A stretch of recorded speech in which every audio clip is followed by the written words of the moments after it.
You're listening to the Murder Speaks podcast, the show that spills the tea about true crime. Here's your host, Wendy Hinbest.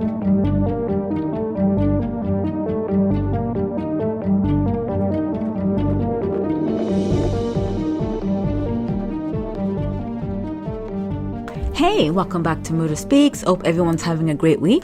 So today's real crime story is about Bobbie Jo Stinnett. She was born December 4th, 1981, and graduated from Nottoway Holt High School in Graham, Missouri in 2000.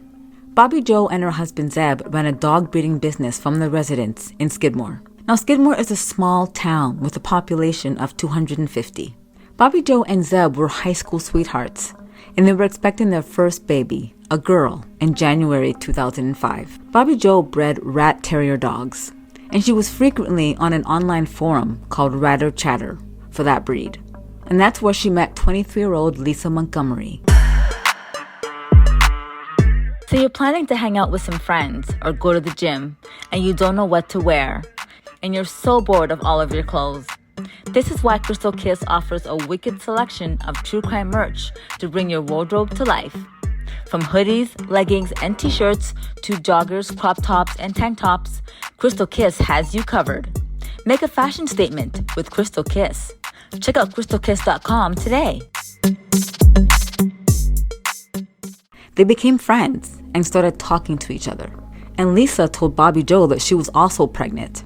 They even met in person one time in November 2003 at a dog show in Abilene, Kansas City. Now, other members of Ratter Chatter said that they felt that Lisa Montgomery was very shady, and they didn't believe that she was really pregnant. They said that she told them that she was carrying twins, and she even lost one of the babies, but they didn't believe her. At the time of Bobbie Jo's murder, Lisa Montgomery lived in Malvern, Kansas City. Her mother's alcohol addiction caused Lisa to be born with permanent brain damage. She was raised in a physically, emotionally, and sexually abused home, where she was allegedly raped by her stepfather and his friends and beaten from the age of 11.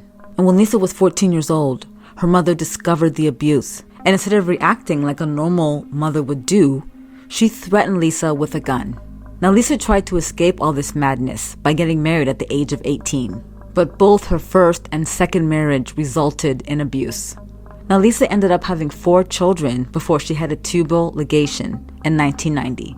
And she falsely claimed to be pregnant several times after she had the procedure, according to her first and second husband. Now, apparently she might have had a miscarriage, and she concealed that from her family. The prosecutors alleged that her spouse planned to reveal the fact that she was lying about being pregnant so he can get custody of her children. Now, on December 16th, Bobbie Jo's mom, Becky, had spoken to Bobbie Jo around 2:30 p.m. She called her to find out if she was going to still pick her up from work, and Bobbie Jo said, "Of course, I'll be there." She even told her that somebody was there looking at the dogs. Now, when Bobbie Jo didn't show up to pick up her mom at work, her mom ended up walking home. And when she got home, that's when she found Bobbie Jo. She was lying in a pool of blood. Becky immediately called 911. She told the 911 operator that it looked like Bobbie Jo's stomach had exploded. She had a jagged cut across her abdomen, and some of her organs were exposed. Unfortunately, paramedics could not revive her, and she was pronounced dead at St. Francis Hospital in Maryville. Now, Becky told the authorities that Bobbie Jo was chatting with somebody the night before, but she didn't know who it was. Now, a detective canvassed the neighborhood, and they found one witness, and they reported seeing a red, dirty, subcompact car close to Bobbie Jo's house, and that car has never been there before. A domestic violence advocate also contacted the police. A man in a bar was overheard saying that he takes babies from mothers and sells them. The suspect was on probation and had a criminal record. And during the day, he was at the probation office getting fitted for an ankle bracelet. So the police knew exactly where he was, so he couldn't have committed the crime. Now, a woman in Texas contacted the authorities. She said that she knew Lisa Montgomery. She told the police that Lisa was going around telling people that she was pregnant, but nobody believed her because she did not look pregnant. And the caller was very suspicious because Lisa had just given birth. So the police traced her IP address, and it went back to a Kevin Montgomery, who was married to Lisa Montgomery. Now, FBI agents surveyed Lisa's house, and a dirty small red car was parked there. The vehicle matched the description of the car that was seen by Bobbie Jo's house the day before. Now, when police entered Lisa's house, they found Lisa sitting on the couch watching TV holding an infant. Now, when police asked her about the infant, like where she gave birth, Lisa told them that she gave birth at a birthing center in Topeka, Kansas. But she had no discharge papers. If you're looking for true crime merch with a great fit and feel, look no further. Crystal Kiss has a wide selection of clothes to brighten up your wardrobe. I like to wear clothes that make a fashion statement and says something about me. Like, our true crime and chocolate design describes me very well. I love chocolate and I love watching true crime, so they go hand in hand. Our hoodies are so soft and can be paired with one of our true crime joggers to make a super comfy outfit. Our true crime t-shirts fits true to size and last several washes. For a night out, throw on a pair of heels with one of our true crime leggings and a crop top.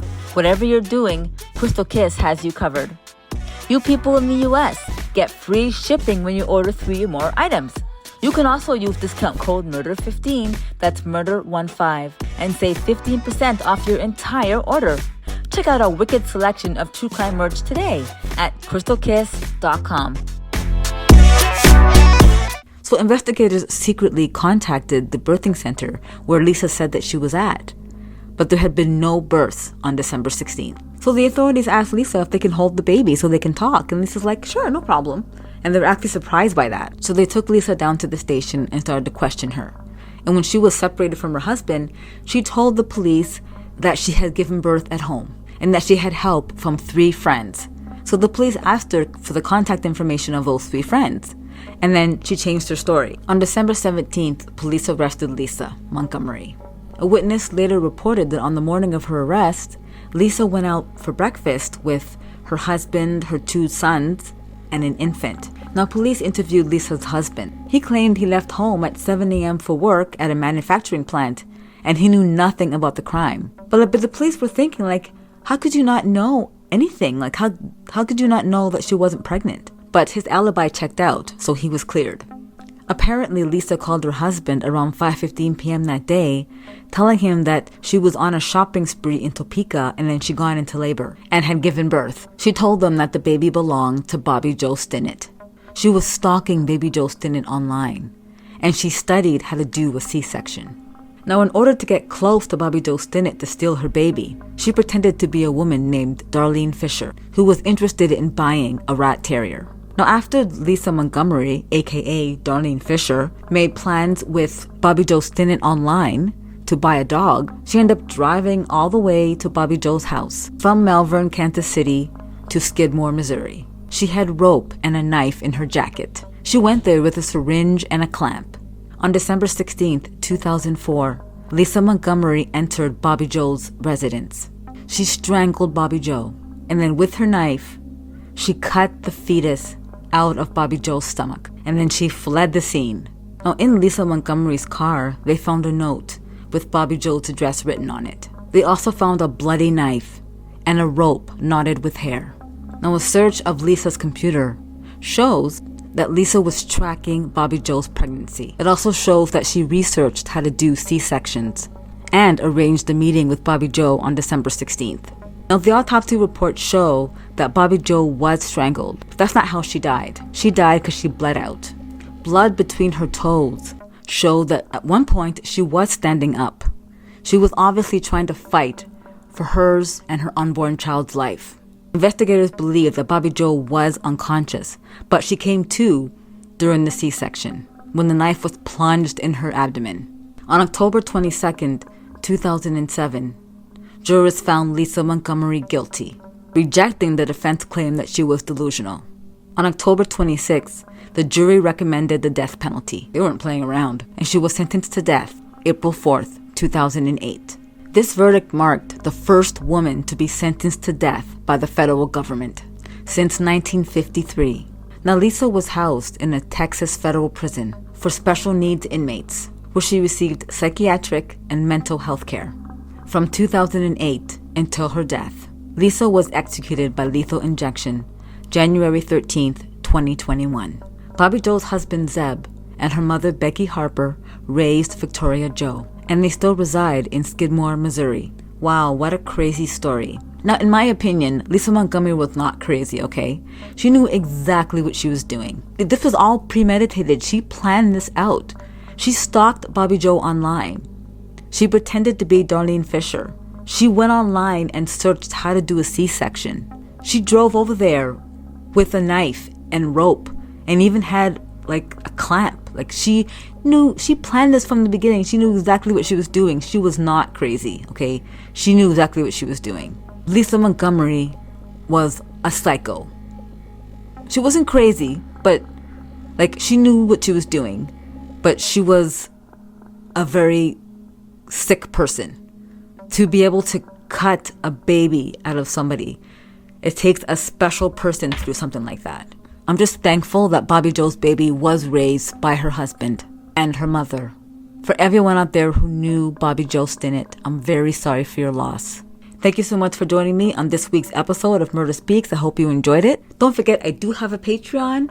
I have the link down below, and all my socials are down below. Thank you so much for watching, and I'll see you on the next one. Toodles!